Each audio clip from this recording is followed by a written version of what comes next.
Sexo e Destino, segunda parte, capítulo 14. Obtendo a dilação de prazo para mais amplos estudos no Almas Irmãs, acompanhei o irmão Félix até que se retirasse da chefia para entregar-se à preparação das novas tarefas. O instrutor escolhera a Casa da Providência para se despedir da comunidade. Na data pré-fixada, desde cedo, as portas do edifício jaziam abertas para quantos quisessem dizer adeus ao querido orientador que todos os residentes do Instituto consideravam herói. Ministros da cidade, administradores situados em lugares vizinhos, comissões de vários órgãos de serviço, todas as autoridades da organização, amigos, discípulos, beneficiários e companheiros outros que procediam de longe, ali se reuniam, irmanados numa só vibração de agradecimento e de amor. Informara-se Regis de que o chefe estimaria rever os doentes nas últimas horas de ação administrativa, mas, convencido de que não conseguiria ele satisfazer a esse propósito por escassez de tempo, recomendou-nos selecionar, nos setores de irmãos hospitalizados, aqueles que se evidenciassem capazes de comparecer à transmissão de poderes sem dano para as atividades em pauta.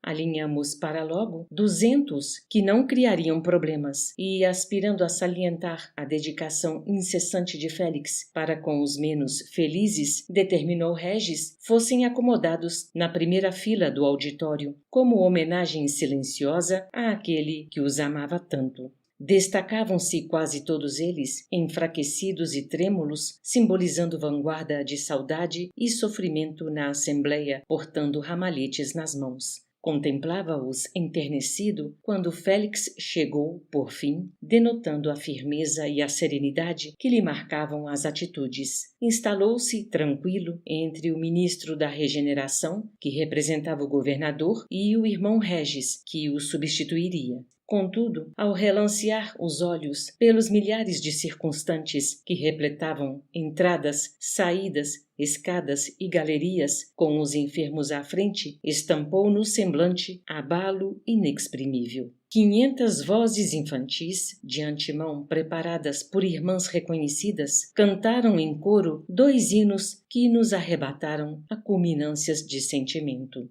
O primeiro deles se intitulava Deus te abençoe, executado por oferenda dos companheiros mais velhos, e o outro se subordinava à expressiva legenda Volta breve, amado amigo, preito de reverência endereçado ao instrutor pelos mais jovens. Emudecidos os derradeiros acordes da orquestra, que imprimira ignota beleza às melodias, os 200 enfermos desfilaram diante de Félix em nome do Almas Irmãs, que delegava aos companheiros menos afortunados o júbilo de apertar-lhe as mãos, ofertando-lhe flores. A transferência de autoridade foi simples, com a exposição e leitura respectiva de um termo referente à modificação. Cumprido o preceito, o ministro da Regeneração abraçou, em nome do governador, o irmão que partia e empossou Regis que ficava. O novo diretor, com a voz de quem chorava por dentro, expressou-se breve, suplicando ao Senhor abençoasse o companheiro de regresso à reencarnação, hipotecando-lhe, simultaneamente, votos de triunfo nas lides que esposava. Confundido e humilde, acabou convidando Félix não só a usar da palavra, como também a prosseguir exercendo o comando daquela casa, por direito que ele, Regis, julgava imprescritível.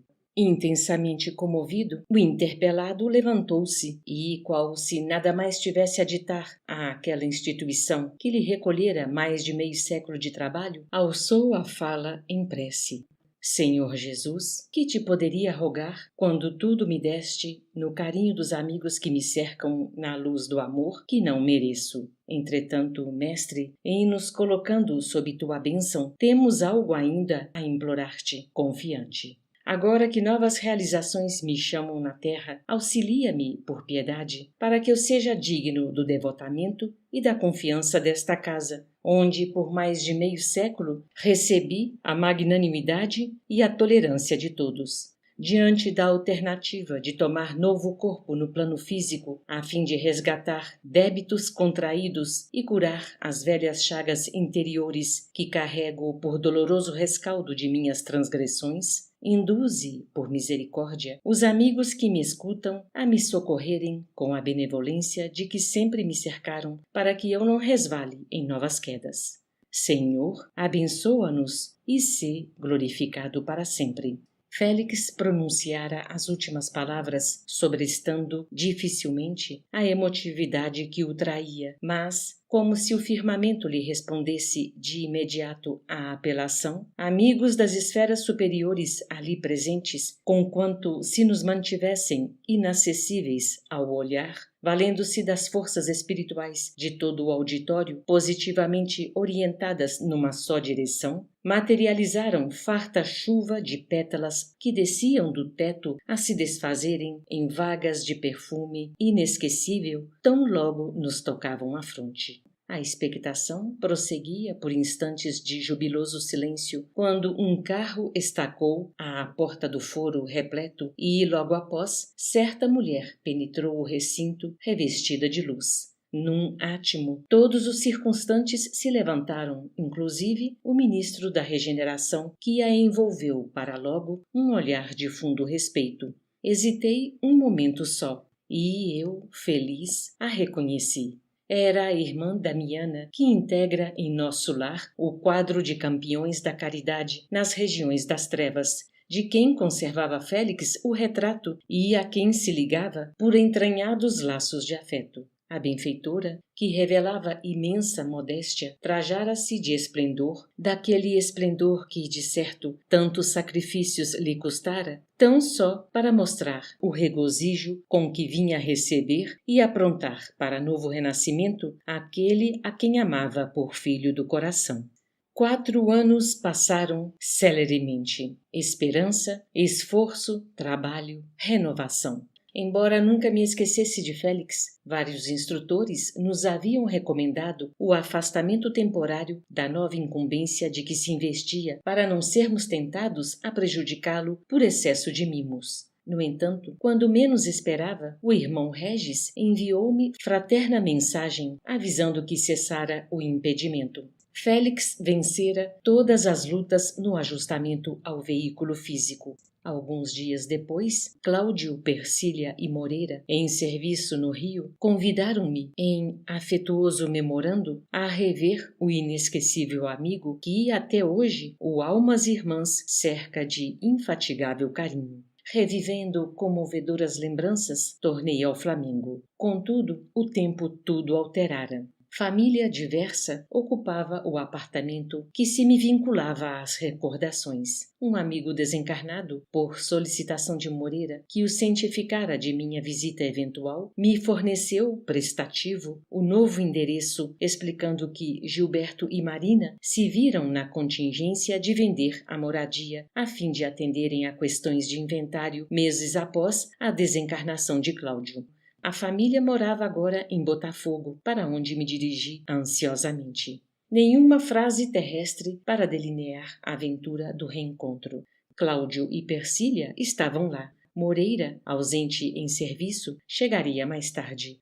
Enleado nas vibrações balsâmicas do acolhimento de meus anfitriões espirituais, revi o casal em palestra com Dona Justa. Reavistei Marita na forma de menina bonita e chorona e, profundamente sensibilizado, contemplei Félix, que passara a chamar-se Sérgio Cláudio, na rósea ternura dos 4 anos de idade. Temperamento visceralmente diverso da irmãzinha já entremostrava serenidade e lucidez nos pensamentos e nas palavras. Quedara-me impressionado, ignorando como externar a alegria. Era ele mesmo. Encantado, divisava novamente a chama daqueles olhos inesquecíveis, conquanto brilhasse num corpo de criança despreocupada.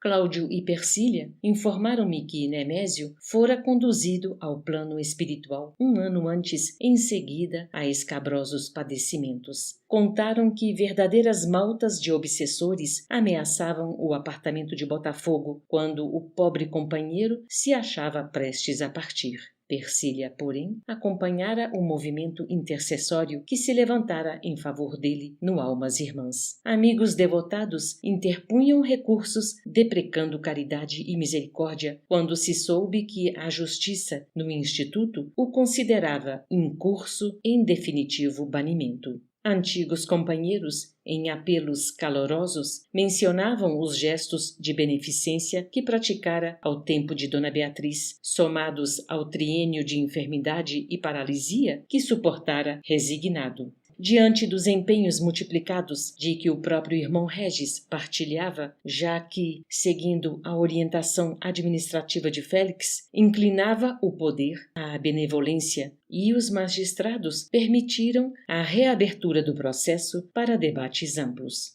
Reposto o assunto em exame, a Casa da Providência enviara 2 notários a Botafogo para instruir com segurança as petições que se adensavam. Todavia, os serventuários tinham chegado exatamente na ocasião em que Nemésio, parcialmente desencarnado, enlouquecera ao descobrir, em derredor do refúgio doméstico, a presença das companhias infelizes que irrefletidamente cultivara. Verificando-se o inesperado, os juízes, por espírito de equidade, recomendaram se lhe conservasse a demência por benefício, no que, aliás, tinham sido referendados pelo irmão Regis, porquanto essa era a única forma pela qual se lhe podia dar uma guarda conveniente, de modo a subtraí-lo à assanha de malfeitores desencarnados que anelavam possuir-lhe o concurso em vilezas, tão logo alijasse o corpo destrambelhado. Em vista dessa bênção, obtivera a internação no manicômio respeitável, mantido pelo Almas Irmãs em região purgatorial de trabalho restaurativo, onde continuava em tratamento vagaroso, incapaz de assumir compromissos novos com as inteligências das trevas.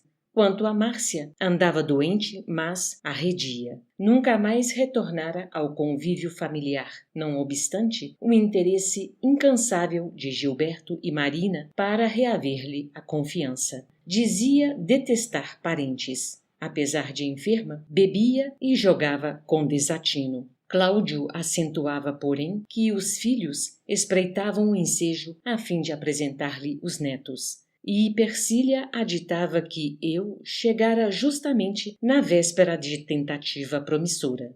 Naquele sábado, pela manhã, o casal se inteirava de que ela frequentava diariamente a praia de Copacabana, descansando na areia a fim de inalar os ares puros do mar alto, a conselho médico.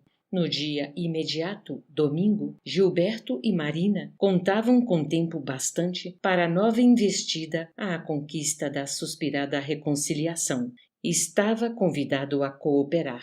Descansasse ali, junto deles, e aguardasse. Entretivemo-nos largo tempo em torno das maravilhas da vida. E Persília comparou a experiência terrestre a um tapete precioso de que o espírito reencarnado, tecelão do próprio destino, somente conhece o lado avesso. Noite avançada, apareceu Moreira, acrescentando-nos a cordialidade reconfortante. Recolhido, por fim, ao repouso, aspirei a aproximar-me de Sérgio Cláudio para auscultar-lhe a posição espiritual naquela fase da infância, mas sufoquei o impulso. Prometera de minha parte, no Almas Irmãs, em nome do amor, nada praticar que lhe arriscasse o desenvolvimento tranquilo. Vali-me dos momentos de calmaria para estudar, refletir e recordar. Manhãzinha achávamo-nos a postos. Marina, madrugadora, movimentou-se às 6 e às 8 horas, sob os desvelos de Dona Justa, a família se reunia à mesa em ligeiro repasto, prelibando os divertimentos da praia. Marita queria o maior verde e a lata de bolo. Sérgio Cláudio preferia sorvete. Antes da saída, a esposa de Gilberto, revelando admirável madureza, pensou na missão que demandavam e lembrou-se de Cláudio, sentindo-se espiritualmente assistida por ele, e pediu aos 2 garotos orassem juntos. O pequeno empertigou-se no meio da sala e recitou a prece dominical, seguido pela irmãzinha que, embora mais taluda, gaguejava numa ou noutra expressão. Em seguida, Marina solicitou ao pequerrucho: meu filho, recorde em voz alta a oração que ensinei a você ontem. Esqueci, mãezinha. Comecemos então outra vez. E, erguendo a fronte para o alto, na atitude reverente que lhe conhecíamos, o menino repetiu, uma a uma, as palavras que ouvia dos lábios maternos. Amado Jesus, nós pedimos ao Senhor trazer vovozinha para morar conosco. A pequena caravana, acompanhada por nós, desceu do ônibus nas adjacências da praia. 9 da manhã. Sol esplêndido. Éramos 4 companheiros desencarnados junto aos 4. Para que Dona Márcia não lhes prejulgasse as intenções, Gilberto e Marina resolveram mergulhar imitando as crianças. Em torno, milhares de banhistas que compartilhavam risonhos a festa permanente da natureza. O bancário e a mulher, a se entreolharem de maneira significativa, vasculhavam recantos aqui e acolá. Pesquisaram até que enxergaram Dona Márcia em maiô, estirada sob tenda acolhedora. Parecia cansada e triste, conquanto sorrisse para o bando álacre das amigas.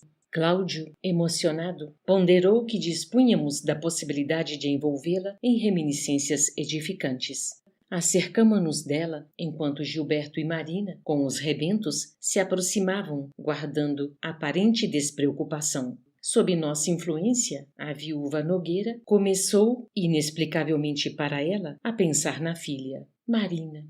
Onde estaria Marina? Que saudades! Como lhe doía agora a separação, como lhe tinha sido espinhoso o caminho. Rememorava o lar, de ânimo opresso, e revivia o princípio. Cláudio, Aracélia, as filhas e Nemésio rearticulavam-se-lhe na imaginação, reintegrando quadros de amor e dor que jamais pudera esquecer. Tanta amargura seria a vida? E indagava-se, de alma inquieta, se teria valido a pena existir para alcançar a velhice em tamanha solidão. Nisso, percebe que a turma se avizinha e ergue-se assustada e reconhece o grupo, observando-se apanhada de surpresa. Atônita, fixou Marina, Gilberto e Marita de relance. Entretanto, ao esbarrar com os olhos de Sérgio Cláudio, ficou enlevada. Oh, Deus, que estranha e linda criança! Monologou no íntimo. O menino largou apressado a destra materna, após lhe haver Marina cochichado algo aos ouvidos, e atirou-se a ela, gritando comovedoramente. Ah, vovó! Vovozinha! Márcia estendeu maquinalmente os braços para acolher aqueles braços diminutos que a enlaçavam. O minúsculo coração, que passou a bater de encontro ao dela, figurou-se-lhe um pássaro de luz que descia dos céus a pousar-lhe no tórax abatido. Fez menção de oscular o pequenino, mas recônditas impressões de felicidade e de angústia lhe infundiam sensações de amor e medo. Por que lhe despertava o netinho tão contraditórios pensamentos? Antes, porém, que se decidisse a acariciá-lo, Sérgio Cláudio levantou a cabeça, que lhe entregara por momentos ao ombro nu, e cobriu-lhe o rosto de beijos. Não houve mecha de cabelos que não alisasse com dedos ternos, e nem ruga que não afagasse com os lábios enternecidos. Enleada, Márcia recolheu as saudações dos filhos, abraçou a menina, que via igualmente pela primeira vez, referiu-se à saúde e, quando entrou a comentar quanto à vivacidade dos netos, Marina recomendou ao filhinho declamasse a prece da vovozinha que pronunciara em casa antes de sair. Sérgio, com a noção inata do respeito que se deve à oração, despencou-se do regaço a que se agarrara, perfilou-se diante de Dona Márcia, fincando os pés rechonchudos na areia. E, cerrando os olhos, em laboriosa diligência de imaginação para ofertar de si mesmo aquela manifestação de carinho, repetiu firme: Amado Jesus, nós pedimos ao Senhor trazer vovozinha para morar conosco. Dona Márcia prorrompeu em lágrimas copiosas, enquanto o pequenino se lhe asilava de novo nos braços que tremiam de júbilo. — Que é isso, mamãe? A senhora chorando? Inquiriu Marina, carinhosa. Ah, minha filha, respondeu Dona Márcia, aconchegando o neto ao peito, estou ficando velha.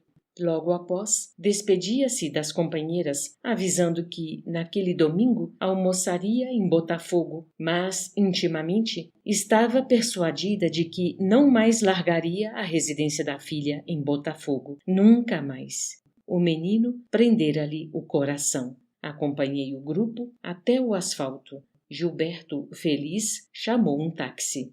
Cláudio, Persília e Moreira, que seguiriam de volta, me abraçaram em festa.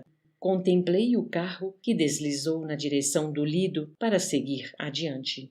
Sozinho em espírito, diante da multidão, confiei-me às lágrimas de enternecimento e regozijo. Ansiei abraçar aquela gente generosa e espontânea que brincava entre o banho e a peteca, ensaiando a fraternidade por família de Deus. Cambaleando de emoção, tornei ao local em que Márcia e o neto tinham fruído o reencontro sublime, a simbolizarem para mim o passado e o presente, urdindo o futuro na luz do amor que nunca morre.